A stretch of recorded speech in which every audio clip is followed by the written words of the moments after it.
오늘 본문의 말씀은 아마 여러분이 교회를 다니시다 보면은 한 번쯤은 이 본문을 가지고 설교를 꼭 들으신 내용들이 오늘 본문입니다.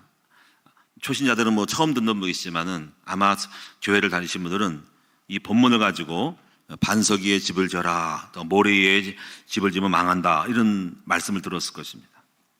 저는 오늘 이 말씀을 가지고 이런 제목으로 말씀드리고 있습니다.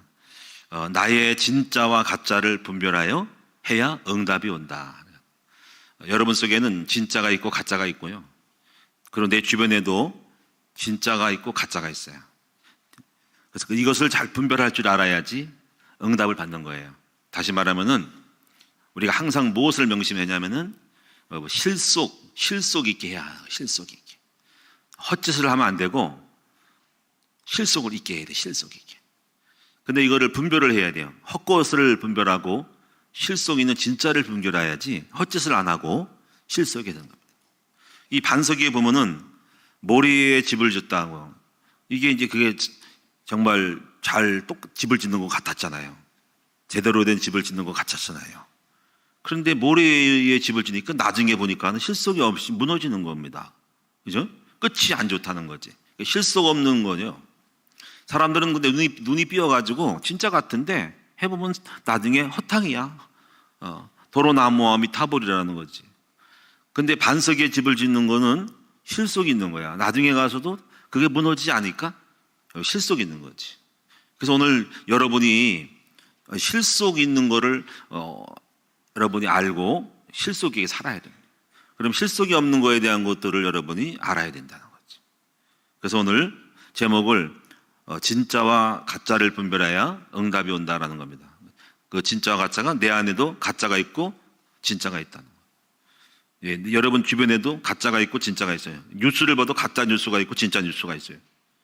여러분 사기치는 거는 정말 돈을 벌 것 같은데 가짜잖아요. 근데 그거를 분별을 할 줄 알아야지 응답받는 겁니다. 지혜란 뭐냐면 가짜와 진짜를 분별하고 실속 있게 해야 된다. 저는 항상 그런 말씀을 받았어요. 제가 항상 실속 있게 하자. 실속에 대한 거를 따져보면요, 이렇게 좀 작게나마 해본 적이 있는데 한 번은 이런 경험이 있었습니다.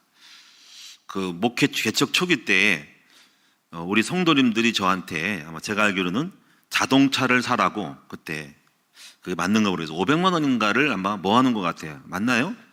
근데 제가요 그 자동차를 사지를 않았습니다. 사실은 뭔가 500만 원이 생겼는데 어떻게 되냐, 내 생각 그때부터. 그런 자동차를 샀으면 좋겠죠. 멋있게 다녔겠죠. 저는 그렇지 않고 그냥 봉고차를 타고 다녔어요.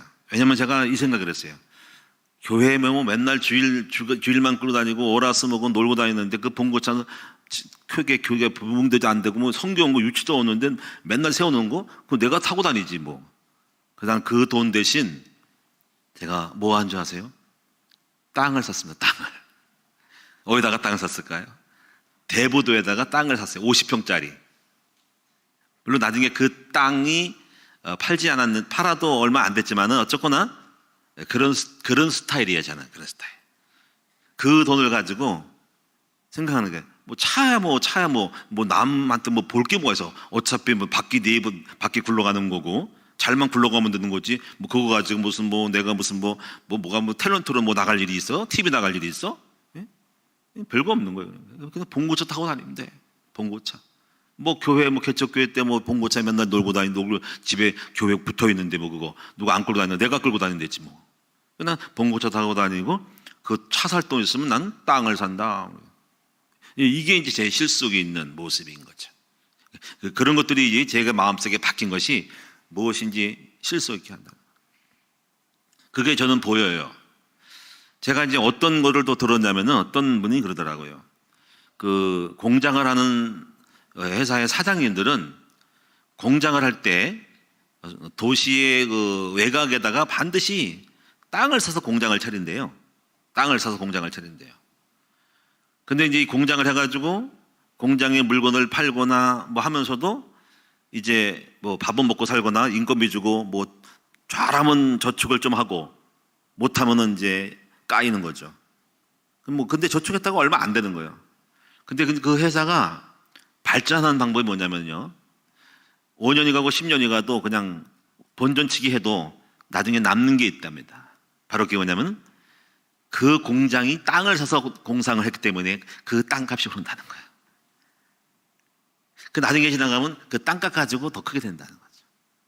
네, 그 얘기 듣고 이거 대단한 방법이다. 이거 굉장히 실속이 있구나.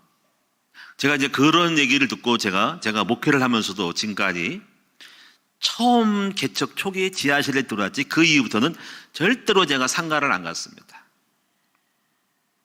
그리고 땅을 사서 목회를 했어요. 천막을 치더라도 땅을 갖고 있어야 돼.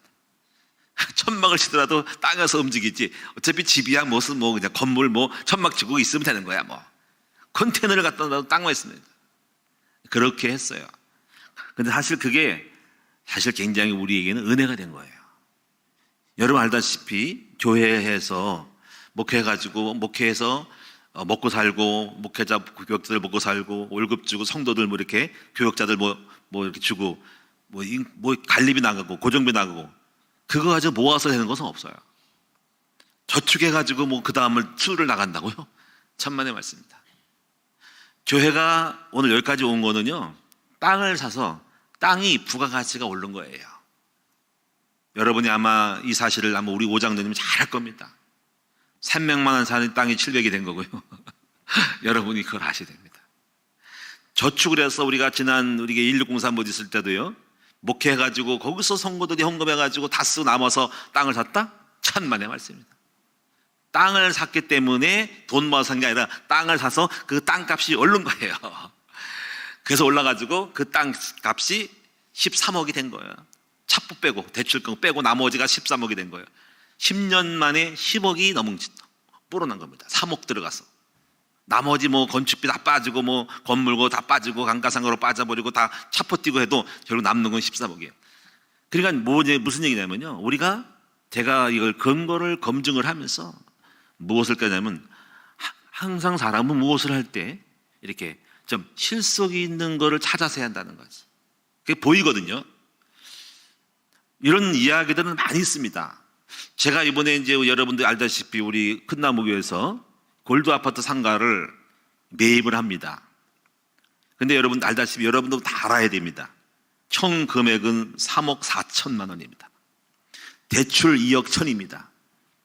3억 4천, 2억 1천이, 2억 대출 2억 4백입니다. 2억 1천 잡고, 그럼 얼마가 필요하죠? 예?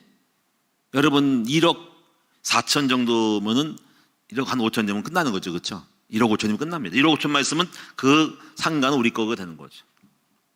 근데 제가 이런 거를 생각해 봤어요. 먼저 있던 사람은요, 그거를 임대를 해가지고 제가 듣기로 인테리어로 1억 5천 들어갔답니다. 그 1억 5천 들어갔고요, 남의 집이니까 1억 5천 인테리어하고 몇 년 하는지 모르겠어요. 그리고 나갈 때 일주일 동안 공사해서 인테리어 한 거 다 뜯어내가지고 다시 돈 들여서 철거했습니다. 보통 2천 인건비에 두세 명만 목수 붙여도요, 보통 얼마 될지 모르지만 한 1,000만 원 이상 가지 않았을까 생각해 봅니다. 일주일 동안. 그러면 1억 6천이 됩니다. 여러분 1억 6천이면은요, 사실 그 사람은 이미 그 건물을 자기 것으로 만들 수 있습니다. 그렇죠? 물론 자기 것일 때는 나중에 추가로 인테리어가 들어갔지만 결국은 자기가 그거를 새해가 나가서 나갈 때는 무조건 계약기가 나갈 때는 내가 해야 됩니다. 다른 사람이 들어와서 권리금 주고받아서 인수인계하기 전에는 안 들어오면은 완전히 1억 5천 꾸러받고 인테리어한 거 뻥치고 너가 떨어지고 그냥 다시 철거해가지고 원상태 복구해가지고 그 1억 5천 까지고 나가는 겁니다. 이게 망하는 지름길입니다. 그래서 사업한 사람들이 거의 망하는 이유는 나중에 인테리어 실컷 해놓고 장사 안 돼가지고 철거할 때 그 투자했던 인테리어 비용이 성과를 못 내고 영업하고 장사해가지고 이익을 못 뺏고 월급 주고 남고 뭐가 안 돼가지고 결국 인테리어 비용으로 까져가지고 망하는 겁니다. 그게 몇 번 취급받으면요, 이렇게 해서 인테리어 1억 9천 빠지고 한 서너 번 거치면 5억 6억 빠져가지고 인생 쫑딱 망한 겁니다. 그러니까 제가 볼 때 실속이 없는 거죠. 물론 그 사람하고 생각이 다르겠지만 계산상으로 따져보면 그렇습니다. 제가 이걸 해보니까 1억 4천, 물론 그 당시에 뭐 더 비쌀 수 있겠죠. 그래도 거기서 얼마 안 가는 거예요. 4, 5천. 적어도 2억 1천이 대출을 해준다면은 그 사람은 이미 1억 5천 인테리어 비용 가지고 이미 그 건물을 인수할 수가 있습니다. 그리고 자기가 그거를 갖고 있으면은요, 나중에 그거 그대로 좀 갖고 있다가 팔아도 되고요. 팔아서 그 인테리어 비용 한 것까지 뭉쳐서 팔아도 될 수 있고요. 여러분 언제든지 그거를 자기 나름대로 나름대로 이익을 조금이라도 격차를 줄일 수 있으면서 그렇게까지 하지 않을 정도로 여러분 운영할 수 있다는 이야기죠. 참 뭔가 있어요, 그렇죠? 여러분, 저는 여러분에게 우리 성도들은 여러분이 이제부터 앞으로 여러분들은 실속 있는 사람이 되라 하는 거예요. 실속 있게 하라. 이게 안 되면 세월 까먹고 5년이고 10년이 되면 다시 원위치가 되는 거거든요. 실속 없는 것을 하면 됩니다. 그냥 헛짓거리 하지 말고 실속 있는 눈이 열려야 한다는 거죠. 오늘 여러분이 이 본문의 말씀은 예수님이 오셔가지고 현장을 딱 분석한 겁니다. 실속 없게 하는 이걸 딱 보고 헛짓거리 하지 말라는 이야기예요, 이게. 그 비유를 갖다가 반석 위에 모래 위에 집을 짓고 집을 다 열심히 짓지만 지나고 나서 모래 위에다가 집을 짓는 건 헛짓해가지고 다 무너지고 실속 있게 한 사람은 반석 위에 집을 져가지고 마지막 어떤 게 와도 무너지지 않는 것을 이 비유를 들었다는 것을 결국 뭐냐면 실속 있게 하라. 결국 끝장을 가서 보자. 나중 가서 보자 하는 거죠. 여러분 결과를 보면 압니다. 저는 이런 부분이 많아가지고 이제 앞으로 지교회를 세우는 것도 항상 이 생각을 하고 좀 들어갑니다. 지교회 세울 때 저는 반드시 이 생각을 하고 들어가는데 뭐냐면요. 어느 지역에 이렇게 딱 봅니다 하면은 그 지역에 약간 시골이라도 땅이라도 50평이라도 70평이라도 100평이라도 사가지고 교회를 개척하는 것이 훨씬 실속이 있습니다. 당장은 물론 도시에 들어가면 좋겠지만 나중을 보면은 만약에 상가를 얻어도 그 도시에 실속 있게 개발될 수 있는 지역이 옆에 들어가서 있어요. 그래야지 그 상가하다가 반드시 그다가 기회를 노리고 그 정세 그 지역을 파악해가지고 반드시 발전상을 보고 옆에 땅을 사서 반드시 컨테이너로 들어가면 그 교회는 부흥한 거예요. 이번에 이제 우리 목사님들 이번에 모였는데 이제 제 얘기를 많이 듣고 어떤 분이 이제 상가를 하려다가 바꿨어요. 그래서 도시 서울 지역은 외곽 지역에 땅이 없기 때문에 그래서 상가를 하는데 자기가 이제 결국은 상가는 강간상각으로 떨어지고 근데 옆에 단독주택으로 사가지고 자기 몇 억이 있대요. 단독주택을 상가하지 말고 단독주택을 사서 지금 업체기 교회가 크다니까 70평, 80, 100평 사가지고 그 단독주택에서 목회를 해라 하는 거지. 그러면 어떤 일이 벌일까요? 아무래도 땅값은 떨어지지 않아요. 그리고 거기에서 있다가 거기다 뭐 잘 꾸미지 말고 집에서 목회하다가 안에 터가지고 하다가 그 나중에 또 상태를 잘 보면 주변에 보면 뭐 경매나 나온 걸 보면은 다시 그 건물을 팔아서 좀 더 크게 좀 가라. 2칸짜리 더 가라. 이걸 몇 번 반복하다가 보면은 몇 억이 늘어나면 그때서 당신이 조금 도시를 벗어나서 외곽 쪽에 땅을 사 들어가라. 그래 당신 목회 성할 거다. 그러니까 이분들이 그걸 이해를 하고 알아들으더라고. 가지고 이제 자꾸 전화가 오고 또 문자가 왔어요. 목사님 제가 그렇게 하기로 결정했습니다. 교회 성도들하고 의논했는데요. 상가 안 들어가게 됐습니다. 목사님 얘기 들으니까는 상가는 계속 거기 있고 오르지 않고 안 되고 결국은 성도들도 자기 건물 있는 쪽에는 부흥이 되지만 상가에는 별로 안 가니까 내 땅 갖는 게 좋겠네요. 그리고 그것이 자꾸 키워야 되겠네요. 잘했어요. 그렇게 해보세요. 오늘 저는 여러분들에게 저는 이런 제 목회적인 경험을 통해서 이렇게 실속적인 부분을 말씀드렸지만은 우리 큰나무교회 우리 모든 성도들의 삶 속에서 여러분 좀 실속 있는 그러한 눈이 열려져서 여러분 삶 속에서 여러분 열매를 결국은 승리하는 맺는 무너지지 않는 헛짓하지 않는 다시 도로나무 앞을 되지 않는 결과가 남는 여러분 될 수 있으면 좋겠습니다. 성경은 이것으로 꽉 차 있습니다. 자, 그럼 오늘 본문의 내용을 중심으로 몇 가지를 말씀드리도록 하겠습니다. 먼저 15절에 보면은 여기 보면은 거짓 선지자들을 상가라 그랬습니다. 그러면서 이렇게 말합니다. 왜 이 말하냐면 지금 많은 사람들이 지금 거짓 선지자들의 말을 듣고 따라가고 있습니다. 근데 이게 헛짓이라는 겁니다. 이 거짓 선지자들은 말을 잘하지만 양의 옷을 입고 너희에게 나오나 속에는 노랗게 하는 일인데 그들의 열매를 보면서 그들의 열매를 보면 아는데 가시나무가 포도를 엉겅퀴에서 모가를 짜겠느냐. 아름다운 좋은 나무가 아름다운 열매를 맺고 못된 나무가 나쁜 열매를 낸다는 거지. 이 말은 무슨 이야기냐면 우리는 수많은 지도자를 말을 듣습니다.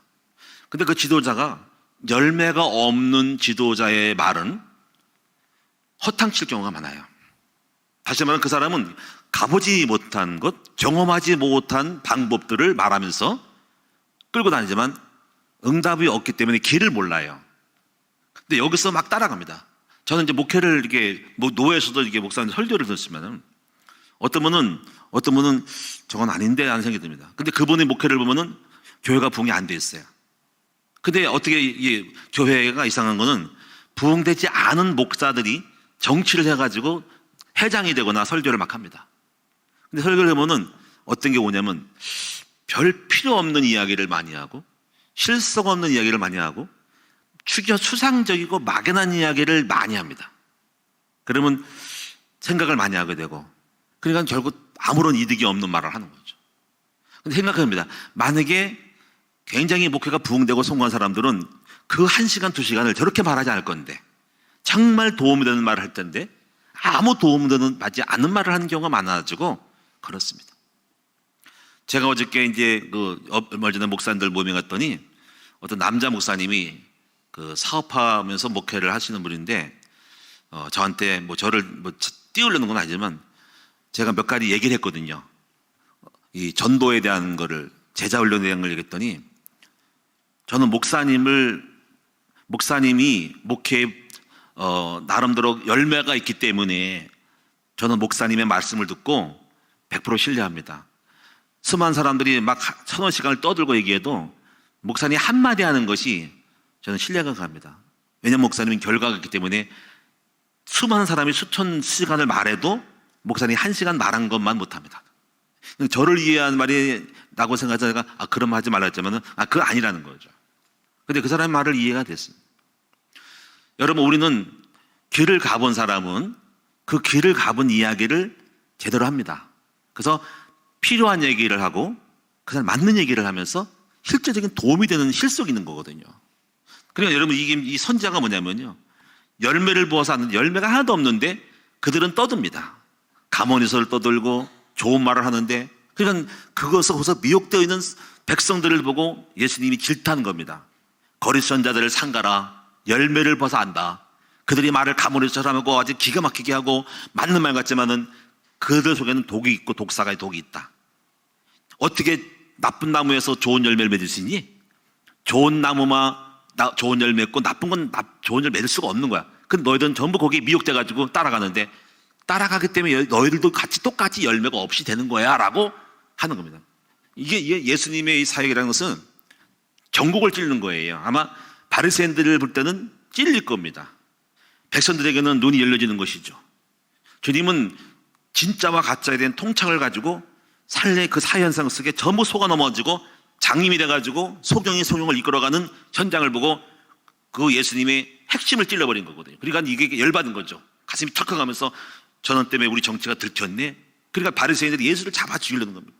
예수님 오죽하면 이러면서 소경을 인도하면 둘 다 빠진다는 말을 한 이유는 이 바리새인들이 헛된 헛짓에서 그들의 말이 가모니설로 율법으로 고미한 말로 속일 때 그들을 정치를 몰고 따라감으로써 같이 동시에 빠져 죽는 율법쟁이 돼가지고 망하게 하는 이런 현실에 대하여 예수님은 한탄스럽게 얘기하면서 오늘 이 말씀을 하는 거라고. 반석의 집과 모래의 집을 연두에 두면서 이익을 말한 겁니다. 여러분 우리는 지도자를 따라갈 때 그 지도자들의 진짜와 가짜를 잘 분별을 해야지 결과가 오는 겁니다. 여러분이 이제 몇 가지를 적응을 해보면은 저는 몇 가지 사건들이 있습니다. 뭐냐면요. 러시아와 우크라이나의 그 전쟁을 봤을 때 우크라이나가 러시아로부터 공격을 당하고 있습니다. 근데 러시아가 사실 우크라이나가 속은 거예요. 원래 우크라이나는 옛 소련의 같은 영토였습니다. 옛 소련에 같이 포함된 나라의 한 지역이었어요. 그런데 그 소련이 해체가 되고 옐친 대통령 당시에 소련이 해체가 됐습니다.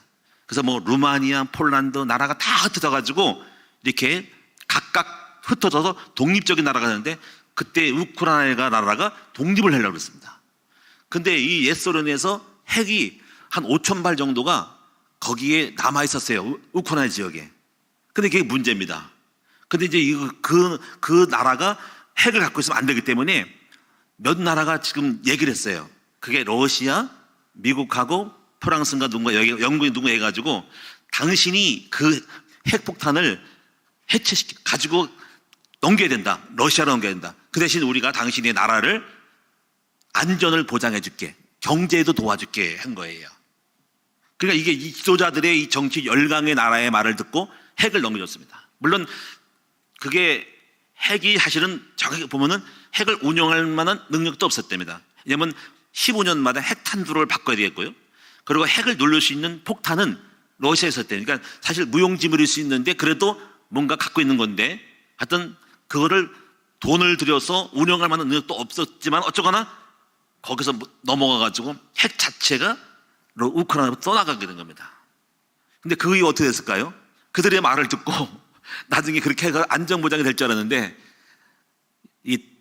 뭡니까? 러시아가 딱 등친 거죠. 그 러시아가 엘친이 미국하고 그 당시에 대통령하고 의논해가지고 우크라이나 전쟁의 핵을 옮긴 거거든요. 근데 핵 없다고 들어온 거잖아요. 만약 그들이 우크라이나 계속 핵을 갖고 있으면은 결국 공격을 당하자는 거죠. 결국 무슨 얘기냐면 이 거리 선지자의 지도자들의 말에 따라서 운명이 바뀐다는 것을 알 수가 있다는 거예요. 여러분, 북한과의 그 남한 협정도 마찬가지입니다. 저는 이걸 보고 속은 거예요. 북한은 우리하고 협정을 맺고 남북하고 평화 시대가 왔다 가지고 만났을 때 얼마나 악수하고 좋았습니까? 야, 대한민국의 전쟁이 끝나. 나도 좋아했어요. 야, 대한민국의 전쟁 끝나가지고 평화가 오나? 드디어 남북한의 합태가 져가지고 우리 북한 땅에 한번 가보나? 금강산 들어가보나? 대동강에서 뭔가 냉면을 먹을 수 있나? 이랬단 말이에요. 야, 대단하다 우리나라. 근데 뭐였습니까? 기만한 거잖아요. 북한에서. 그들은 애초부터 남북으로 합할 그런 이유가 없었습니다. 자기들식으로 연방합병이지 북한식의 합병이지 우리나라와 평화해가지고 그런 마음 없습니다. 그들의 생각은 오직 잠깐 동안의 협정을 맺어가지고 물자를 받아가지고 지원받아가지고 자기들 나름대로 살아남을 수 있는 핵을 만들려는 거였거든요. 근데 여기에 살짝 넘어간 거죠. 우리는 결국은 뭡니까? 결국은 진짜와 가짜를 분별하지 못하고 속은 거예요. 지금은 뭡니까? 딱 만들어가지고 얘 됐어, 우리 만들었다, 이제 속았지 이놈들아, 이렇게 해가지고 결국 등쳐본 거야. 근데 이거를 모르고 우리가 따라갔을 때 우리가 얼마나 그 진짜와 가짜를 분별하고 기만당한 거 아닙니까? 그래, 이 백성들은 무지에 빠져가지고 지도자들만 믿고 나가니까 이렇게 된 거예요. 이런 일이 굉장히 많습니다. 여러분, 우리는 이걸 보면서 제가 옛날에 그 몽고 시대의 모습과 비슷한 걸 느껴요. 제가 몽고의 그 영화를 좀 보는데 그 당시에도 몽골이라는 나라가 우리나라를 계속 대륙을 막 정복하면서 우리나라까지 들어왔습니다. 고려시대에. 고려시대 고려항쟁 그때. 근데 이제 몽고 지방에 무슨 외적이 들어와가지고 병고가 생겨가지고 그들이 작전회의를 합니다. 야, 우리가 지금 조선반도도 넘어가야 되고 다 이겨야 되는데 저들이 지금 우리가 지금 누군가 적이 있어가지고 싸움하기가 지쳤다. 그러니까 이렇게 하라. 조선반도에는 평화를 맺어라. 잠깐이다. 평화 맺고 하친을 청하고 잘 하자고 하자. 서로 왔다 갔다 공주를 보내고 부마고개 해가지고 잘 살아보자고 해라. 이래가지고 여기에 그 당시에 그 황제가 있는데 황제 아들이 젊은 사람이었는데 와, 그동안 전쟁에 이렇게 막 피폐해 있다가 강화도로 무슨 천동가 갔었다가 그런 하친이 오니까는 와, 평화가 왔다. 그러면서 뭐라면 이제 그 당시에 무신이 장권을 갖고 있어요.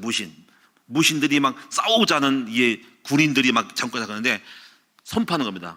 여기서 무신과 정부의 갈등이 있는데 이제 평화 왔다. 여러분들은 왜 끝까지 무기를 갖고 있냐? 군대를 해산하고 무기를 버리고 다 돌아가자. 그리고 다시 이 강화에서 성벽을 닫지 말고 그들은 몽골이 하친을 챙겼으니까 돌아가자는 거죠. 그 여기에 이제 싸움을 하는 장면이 나오는 거예요. 거기에 무신에 대한 걸 깐선 어떤 그 장군은 거짓말을 하는 거지.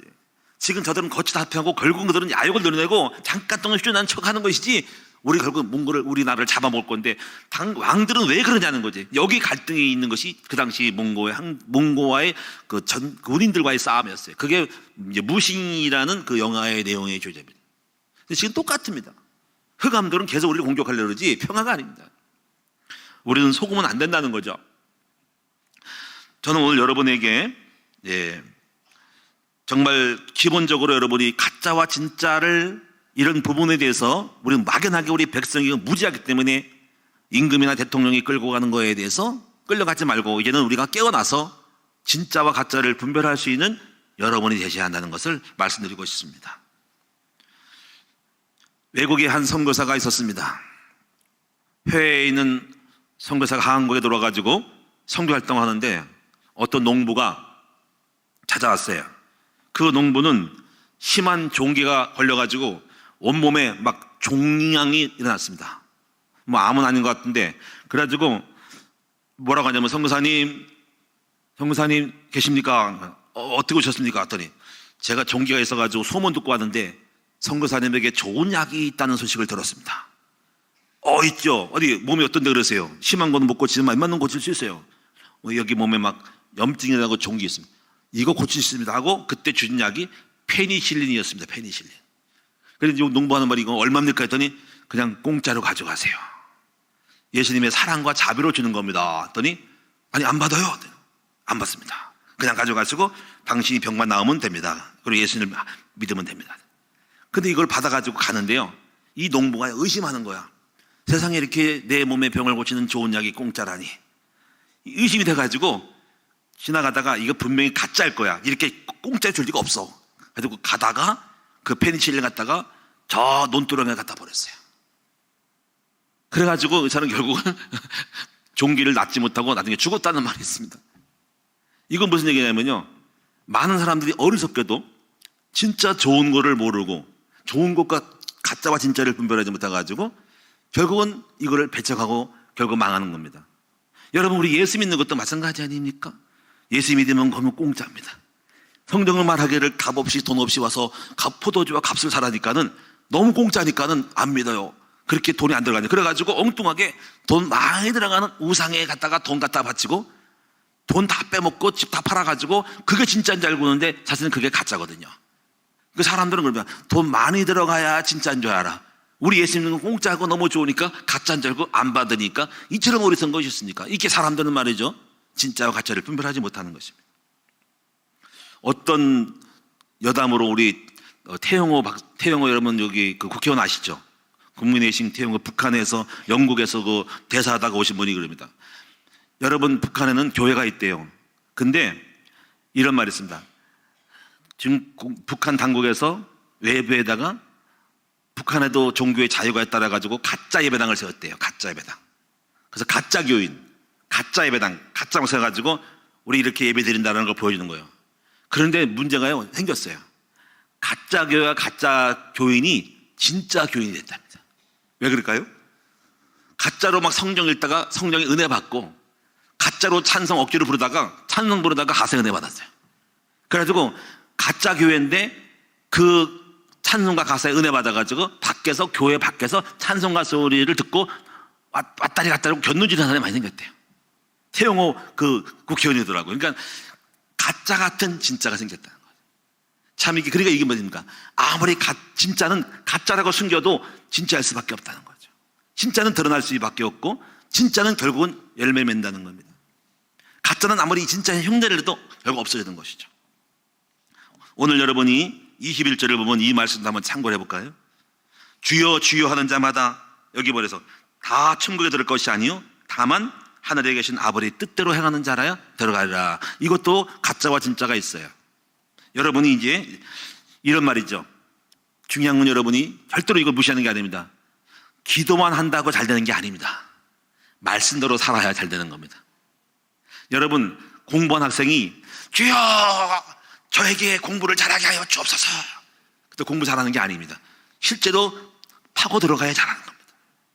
실제로 학원도 다니고 선생님께 좀 공부도 하고 책도 보고 해서 공부를 하고 독서를 해야지 하는 것이지, 주여, 이게 뭐예요? 주여 주여 한 자마다 다 공부 잘하는 것이 아니라.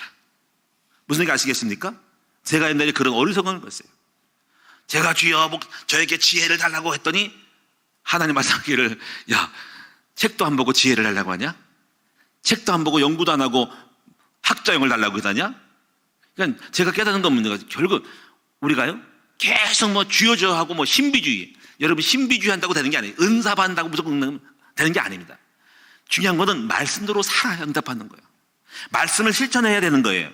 주님이 말씀대로 그렇게 움직여야 되는 것이지 무조건 열심히 기도한다는 게 아니라는 거죠. 그 기도는 다만 그 말씀을 받기 위한 겁니다. 기도해서 이렇게 하라고 저렇게 하는 사인을 받아가지고 결국 그래도 실천해야 됩니다. 근데 우리는 뭡니까? 무조건 교회만 나오고 무조건 여러분 교회만 하면 잘 될 줄 아는데 아닙니다. 현장에서 움직여야 되는 거예요.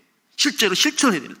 성실하면 성실해야 되고 게으르지 말고 부지런해야 되고 여러분이 아무나 갔다가 손잡고 이제 여러 가지 뭡니까? 잠언서분 때문에 아무나 가서 여러 가지 뭐 담보 잡히지 말고 또 여러분이 술 취하지 말고 그런 거 하나 안 고친 다음에 주여 주여 한다고 응답이 됩니까? 그래 오늘 말씀이 이것도 헛짓인 거예요. 주여 주여 한 자마다 천국 들어가 아니라 말씀대로 살아야 된다는 것입니다. 저는 우리 성도들 보면요 이게 맹신이거든요. 맹신. 특히 여러분요 신비주의가 그럽니다. 아주 자기는 신령한 척합니다. 자기는 기도를 많이 해가지고 뭐 음성을 듣고 뭐 영감을 떨리기도 한대요. 근데 보면 참 그게 허망한 생각이 들어요. 그럼 삶은 어떤데? 삶은 말씀대로 살지도 않으면서 그냥 감각에 있는 척, 나는 신령한 척, 영을 음성을 듣는 척 하면서 그게 뭡니까? 주여 주여 하자마 천국 들어가는 게 아니라 말씀대로 하는 겁니다. 차라리 말씀을 실천하는 것이 훨씬 낫지 하나도 안 하고 나서 신령한 척 은사를 받고 난 방언하고 예언한다고 그럼 삶은 어떤데요? 이게 허구라는 거예요. 이게 오늘 여러분이 잘 보셔야 됩니다. 여러분이 기도를 부인하는 게 아닙니다. 중요한 건 여러분이 거의 실천 안 합니다. 안 하고 나서 응답만 받으려고 무조건 하면 된다고 생각하지만 여러분 정말 전도자야 되고 여러분 심어야 되고 여러분 움직여야 되고 여러분 노력해야 되고 여러분 연구해야 되고 여러분 공부해야 된다는 거죠. 나가서 활동해야 하는 거 뛰어야 되는데 가만히 앉아가지고 뭐가 되겠습니까? 이런 전부 허구입니다. 이런 부분들을 저는 볼 수가 있고 알 수 있습니다. 또 하나가 있습니다. 말은 한다고 해놓고 실천하지 않는 자도 이것도 모래의 집을 짓는 것입니다. 말을 하는데 실천을 안 합니다.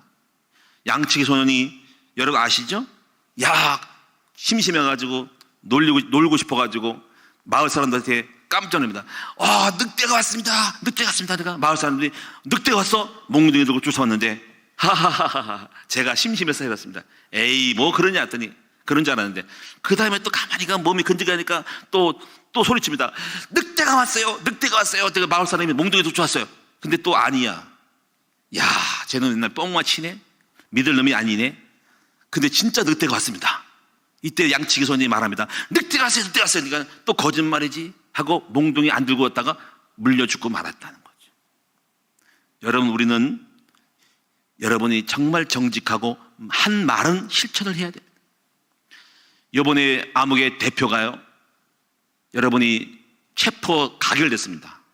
근데 패널에서 말하더라고. 그분은 자충수를 뒀다고. 왜냐하면 자기는 국회의원으로서 절대로 불체포 특권을 나는 내려놓겠다고 했는데 나중에 그 말은 간 데가 없어요. 자기는 잡혀가면 안 된대요. 그럼 그 말 하지나 말지. 아니면 이렇게 붙이지. 나는 오늘 시간에 불체포 특권을 내렸지만 아니면 때를 따라 그렇게 안 할 수도 있습니다 하면은 그러냐고 했지만 분명히 크게 서서 크게 외쳤습니다. 나는 절대로 국회의원으로서의 불체포 특권을 내가 이거를 갖다가 내가 내려놓겠습니다. 나는 이거 특권 안 쓰겠습니다. 나 잡아가세요. 그런데 나중에 와서 딴 말은 여러분 이건 굉장히 악입니다. 우리 아이들이 뭘 보겠습니까? 제가 목회자로서 만약에 거짓말을 하면은 저 목회의 신뢰를 잃어버리는 거예요. 어떤 목사님이 교회가 크게 부흥되는 목사가 있었는데요. 장로님들과 모든 성도는 그분의 목사님은 말을 다 듣는데요. 목사님이 하는 말은 땅에 떨어지지 않는답니다. 그대로 이루어진다는 거죠. 그래서 리더십이 굉장히 강력해가지고 목사님 딱 말하면 다 일사불란하게 따라온다는 거죠. 목사님 뻥을 안 치니까. 그런데 이분이 그런 거죠. 이렇게 말하자 우리끼리 말하지만은 자기가 한 말은 100점 100%로 떨어져 사무엘처럼 말이 떨어져서 리더십이 생겨가지고 큰일 할 수 있었다는 거죠. 끌고 갈 수 있어가지고 자기 말에 신뢰가 있다는 거죠. 근데 이렇게 한답니다. 자기가 뭘 할 때는 그것이 안 될 것 같은 말, 뻥칠 것 같은 말은 아예 끄지 않고 될 것만 말한답니다. 그걸 골라내야 된다는 거죠. 왜냐하면 자기 이미지에 있어서 정직과 실천에 대한 목사님은 반드시 그 한 말은 이루어진다는 말을 믿는 것을 만들어내기 위해서 그만큼 리더십이 그게 했기 때문에 성도들이 따라오고 나중에 어떤 할 때 그 목사님 한 말은 다 되니까 같이 따라가자 가지고 일이 이루어져 가지고 크게 교회가 부흥됐다는 거죠. 여러분 누가 따르겠습니까? 뻥치는데. 이게 굉장한 실수예요. 이건 굉장히 아주 잘못된 수예요. 우리는 생명을 걸고 지킬 때 저분은 믿을 수 있어 라고 하는 것이 그것이 지혜고 능력이고, 난 이게 안타까워요. 여러분, 저와 여러분들은 끝이 좋아야 됩니다. 실컷 좋게 말아놓고 나중에 뻥치면은 아이고 이경은 목사는 뻥쟁이랑 또 언제 또 뭐가 거짓말할지 몰라. 뭘 따르면 이거 학교 세운다고 뻥치는 거 아니야? 나한테 뒤집어 놓는 거 아니야? 이러면 누가 헌신하고 누가 따르겠습니까? 이게 리더십의 상처를 입으면 안 되는 거예요. 그럼 절대로 큰 일을 못합니다. 네 번째는 여러분이 목표는 있는데 구체적인 방법이 없어 막연한 것도 결국 뻥치는 거, 모래에 집을 짓는 거예요. 뭡니까? 뜬구름만 잡는다. 뜬구름만 잡아. 꿈은 커. 근데 구체적으로 이루는 방법이 없습니다. 그럼 결국 꿈만 크고 말만 하다가 5년이고 10년 가가지고 아무것도 없이 인생 그냥 뻥치고 나가는 겁니다. 꿈은 크는데 헛짓하는 겁니다. 여러분, 우리는 이것을 구체적으로 방법까지도 만들어내야만이 그 사람이 실제로 이루어지는 겁니다. 이걸 로드맵이라 그러는 로드맵. 여러분, 제가 존경하는 사람 중 한 사람이 직접 만나보지 못했지만 참 대단한 사람을 느끼는 사람이 있는데 그 사람이 바로 일본의 제1국표 소프트뱅크를 여러분 이끌어가는 손정희 그 회장이 현장 회장. 이분은 제가 존경하는 철저히 계획적입니다. 이 사람은요, 자기 50년 계획을 세워서 50년 계획. 이 50년 계획이 10년 주기로 딱 뭘 이루고자 하는 건 다 이루어졌어요. 자기에게 충실한 거죠. 이렇게 했습니다. 20대는 이름을 알린다. 이름은 뭐냐면 자기 회사를 세워서 알린다. 그래서 미국 가가지고 컴퓨터 정보기술을 배워옵니다. 그리고 1,000만 원이면 곱하기 10을 하면 1억 원인데요. 1억 원 가지고 24세 때 소프트뱅크라는 컴퓨터 정보회사를 차립니다. 소프트뱅크. 결국 20대에 바로 이름을 알렸습니다. 손정희라는 사람의 이름으로 회사 이름 소프트뱅크라는 이름을, 회사를, 브랜드를 알린 겁니다. 30대는 사업 자금을 더 키운다. 그래서 소프트 회사를, 뱅크 회사를 증시로 올린다. 여러분, 증권 상장되는 거 아시죠? 이때 증권 상장되면요, 자금이 모일 수 있습니다. 증권 상장 주식 발행하면은 주가에 따라서 그 회사의 주식이 이게 들어오면서 자본금이 와서 그 자본감을 덕금을 할 수 있는 거예요. 그 주식 상장이 됐습니다. 대번 주식이 올라가면서 시가총액이 막 여러분 뭐 1억에서 100억이 되고 200억 되는 거예요. 그래서 모든 회사의 꿈은 상장, 주가 상장하는 거예요. 나스닥이라든가 여러분이 지금 기본적으로 모든 회사의 미국 나스닥이라든가 우리나라의 코스닥에 올리려고 하는 겁니다. 그래서 올릴 때 주가가 여기 상장되면요, 여러분이 엄청난 사업 자금을 모을 수 있어요. 이걸 목표로 했는데 올라갔어요. 그래가지고 30대에 증시를 상장해서 그 자본을 가지고 야후에 투자하고 야후 재편, 일본의 회사의 그룹에 투자합니다. 그 지분을 갖게 되죠. 40대는 큰 승부를 거는데 바로 초고속 인터넷 사업을 가고 일본의 휴대폰 사업 보다폰을 인수합니다. 휴대폰 사업을. 50대는 사업을 완성하는데 아시아의 대표 기업으로 성장한다. 지금 60대고 넘어가는데 지금은 다음 세대 경영권을 넘긴다 해가지고 소프트뱅크 아카데미를 설립해가지고 그 인재를 양성한 학교를 세워가지고 후대의 기업가들을 양성해서 후대에게 자기의 사업을, 그런 팀을 만들어서 물려주는 학교를 세웠습니다. 자기가 계획한 대로 다 이루어지고 성공하고 지금 넘기는 겁니다. 성공한 사람은 뭐냐면 뜬구름만 잡지 아니하고 목표를 정하고 목표를 이루기 위한 실속적인 방법과 플랜을, 로드맵을 딱 짜는 겁니다. 로드맵, 가는 길을 짜가지고 지도를 걸어서 20대, 30대 모여가지고 이뤄가는 거죠. 저도 그래서 우리 큰나무게 학교만 세운다고 뻥치는 게 아닙니다. 아, 목사님 뻥 잘 치네. 방법은 하나도 없고 이루어지는 것도 없고 뭘 할 건데 뻥만 치냐. 그거는 모래와 같은 짓인 거예요. 모래의 집을 짓는 거예요. 저는 그렇게 하고 있어서 구체적인 거를 연구해가지고 한 걸음 한 걸음 지금 진행해가는, 이게 2050 전략인 거예요. 지금 그것이 학교가 이루어졌습니다. 그 다음 단계가 뭘까요? 여러분, 국정기업, 지원금, 사회사업기업, 그 다음에 하는 것이 치유사역. 먼저 치유를 하고 좀 자본이 생기면은 여러분 문화 카페를 통해서 이렇게 한 걸음 한 걸음 갈 겁니다. 지금 학교라는 차원이 너무 크기 때문에 지금 이거를 가는데 플랜이 다 있습니다. 5번째, 자기 문제는 못 보고 남의 문제만 신나게 지적하는 자. 이것도 여러분 결국은 헛짓하는 거예요. 자기 집 문짝은 다 떨어져서 대롱되는데 남의 집 문짝 달러 다니는 사람. 자기 집 문짝부터 고치고 남의 집 문짝 달아야지. 자기 집 청소는 내팽개치고 남의 집은 부지런히 빗자루 들고 가서 쓰는 사람. 또 이런 게 있어요. 자기 조강기처 마누라 옷은 안 사주면서 아까워하면서 애인 여자를 만나가지고 거기에 보석단지 걸어주는 여자는 어떤 여자입니까? 이상한 여자지. 자기 남편은 신경도 안 쓰면서 다른 남편 사귀면서 양복 사주고 좋은 차 사주는 이런 여자도 이상한 여자야. 다시 말하면 헛짓하는 거야 다. 여러분 정말 중요한 건 뭡니까? 여러분의 가족, 여러분 남편, 여러분 우리 큰 나무교회, 저도 읽어봤습니다. 큰 나무교회 소속되면서 큰 나무교회는 하도 신경 안 쓰고 남에다가 성경원금 보내는 사람도 이것도 역시 헛짓하는 거예요. 아무런 결과가 없는 거예요. 정말 중요한 것은 여러분이 몸담고 있는 이 큰 나무교회 오늘의 시간표, 지금 뭘 하고 있습니까? 여러분이 지금 학교를 세우지 않습니까? 지금 이 학교를 세우는 이 엄청난 주님의 시간표 속에서 여기에 올 때 어디다가 신경을 쓰고 있는 거예요. 이게 전부 다가 시간표를 안 맞추는 겁니다. 마지막에 6번째는 전체를 보지 못하고 자기 자신 이익만을 위해 추구한 사람도 이것도 모래 위에 집을 짓는 것입니다. 여러분 나발이라는 부자는 자기만 알았습니다. 큰 거를 못 봐서 다윗이 왕이 될 줄을 몰랐죠. 만약에 이 눈을 떴었다면 다윗이 종들이 와가지고 우리 군인들이 지금 배고픈데 도와주려면 기다렸습니다. 충분히 우리 집에서 유숙하세요. 양식이 남았으니까 많이 가져가서 배불리 먹으세요. 그러면 그거를 다윗에게 보고했을 거예요. 다윗이 그래 그 사람 훌륭하다. 이 나발은 그걸 몰랐습니다. 이 사람이 왕이 될 줄을 모르는 눈이 어두운 거예요. 자기만 안 거예요. 이게 눈이 어두고 큰 비밀을 하나님의 플랜을 모르는 거죠.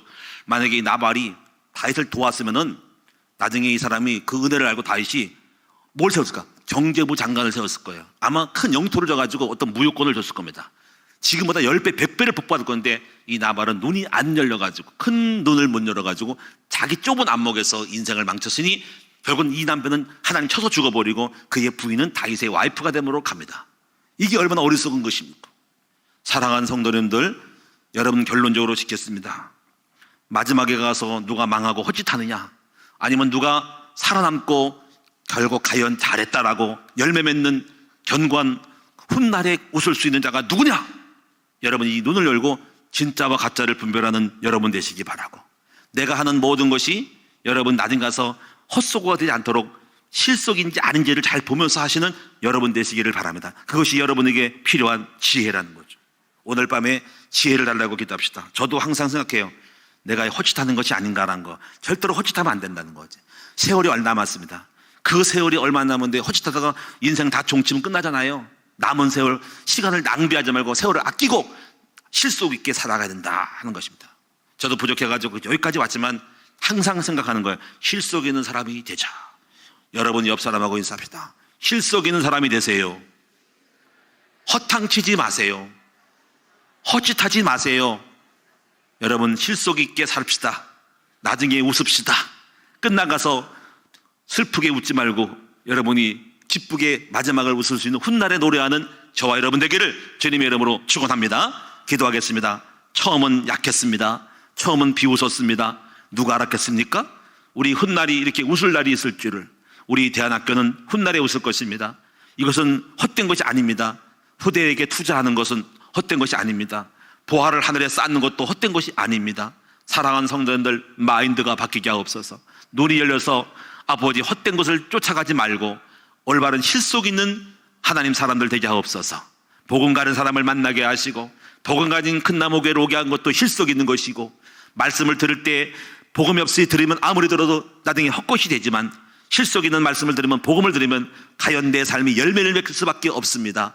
우리 사랑하는 성도들 눈을 열어 주셔서 아버지 실속 있는 삶으로 모든 분야에 만들어가게 하여 주옵소서. 그러므로 우리 훗날에 열매를 보고 웃을 수 있고 창고가 가득 차고 훗날에 든든할 수 있는, 복될 수 있는 우리 모두로 만들어 주시옵소서. 감사하며 예수님의 이름으로 기도하옵나이다. 아멘. 찬송부입니다. 342장입니다.